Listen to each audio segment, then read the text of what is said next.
Everywhere you look right now, from Honda to BSA, Triumph to Yamaha, it feels like the motorcycle industry has one single word on its mind: nostalgia. We have retro tanks, round headlights, and vintage badges. But here's the question: are brands selling us heritage because we love it, or because consumers can't afford to move forward?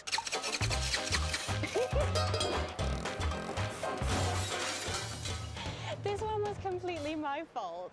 Hey Sprocketeers, it's Saffy Sprocket back again, and today we're getting a little bit philosophical. Because lately it's not hard to notice what's happening on the showroom floors. The Honda CB1000F, the BSA Bantam 350 and Triumph Speed 400, as well as Kawasaki's Z900 RS, and even Yamaha's XRS lineup. They're all reaching back into the past for inspiration, but is it a coincidence? When nearly every major manufacturer starts reviving names from the 60s and the 70s, it usually means one of two things. Either we're in the golden age of motorcycle culture, or the industry is tightening its belt and playing it safe. So let's start with the obvious. Nostalgia sells. Motorcycles aren't just transport, they're emotion on wheels. And when the world feels a little bit uncertain, whether it's inflation, war, or even a post-pandemic burnout, people crave something familiar, something stable, something that feels like home. And that's why you're seeing retro models dominate press releases in 2025. They're comforting. They whisper simplicity in an era of touchscreens, dashboards, and subscription software. But there's also a business reason for all of this throwback fever. Retro bikes are cheap to develop and produce, and think about it.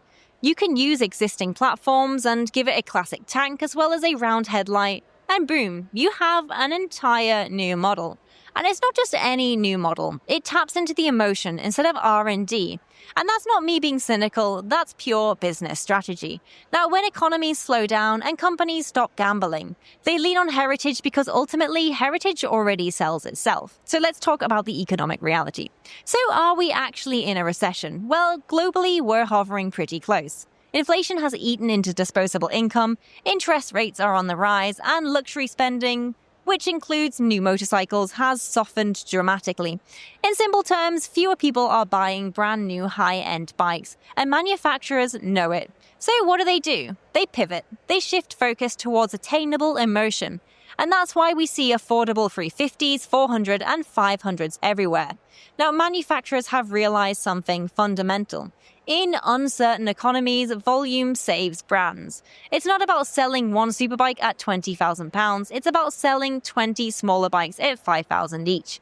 Retro styling makes that easy. You're not selling horsepower anymore, you're selling a whole identity. But let's be real, motorcycles are already an irrational purchase. Nobody realistically needs a motorcycle. We buy them because they make us feel something. And right now, nostalgia is one of the strongest emotions in. People don't just want speed, they want stories. They want bikes that remind them of their dad's garage or the old smell of petrol and metal polish they had as a child. A simpler time before the world started measuring everything in data and carbon credits. Now, manufacturers know that, so they build machines that make us feel like we're part of that legacy, even if the bike just rolled off the factory floor in India, Thailand, or even China. That's not manipulation. It's emotional design. It's marketing in its most human form. But what does this mean for the industry? Is this wave of nostalgia a bad thing? Well, not necessarily. It's actually what's helping to keep the motorcycling world alive during an economic downturn. Entry-level retros bring new riders in. They cost a lot less to run, they're far easier to insure, and they remind older riders why they started riding in the first place. In a weird way, nostalgia is both a survival strategy and a revival strategy. But there is a risk. If everybody's busy looking backwards, well, who's building the next chapter?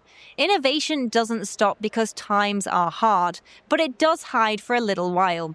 But when the economy does recover, the brands that took risks during the tough years will be the ones that lead the next revolution. So yes, nostalgia does keep the lights on, but evolution keeps the fire burning. So are manufacturers selling nostalgia? Absolutely. Is that a bad thing? Not at all. It's a sign that we're living through cautious, cost-cutting times. But that's okay, because sometimes when the world feels a little bit uncertain, it's good to remind ourselves where we came from. And ultimately, as long as we don't forget where we're going, it's all going to be okay. So tell me, Sprocketeers, what do you guys think? Are retro bikes keeping the industry alive, or are they holding it back? Are we craving the past because it's beautiful, or because the future feels a little bit scary and expensive? Drop your comments down below. I really want to hear what your guys think about this one. My name's Saffy Sprocket, and until next time, ride safe, stay crazy, and I'll see you later. Bye!